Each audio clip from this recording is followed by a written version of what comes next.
ሳቅና ዝምታሽ ድንገት ትዝ እያለኝ ናፍቆት ህመም ሆኖ ሰላሜን ቢነሳኝ በናፍቆት ለደማው ልቤ ትቼለት ያንቺን ትዝታ ፊትሽን ከተራባ አይኔ ስየበት ያንቺን ገጽታ ይሄው ዛሬም እሄዳለሁ ቆሜ ከሸኘውሽ ቦታ ምናልባት እያልኩኝ የተራበሽ አይኔን የናፈቀሽ ልቤን ደርሰሽ ብታያቸው ድንገት እንኳን ቢሆን አለሁ ከዚያ ስፍራ ቆሜ ከሸኘውሽ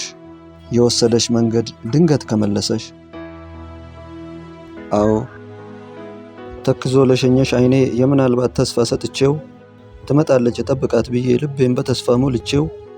ከወሰደሽ ጎዳና ጥግ ስጠብቅሽ እኖራለሁ ተውማነ የተኛው ልቤን ትቀሰቅሳለህ አቤቱ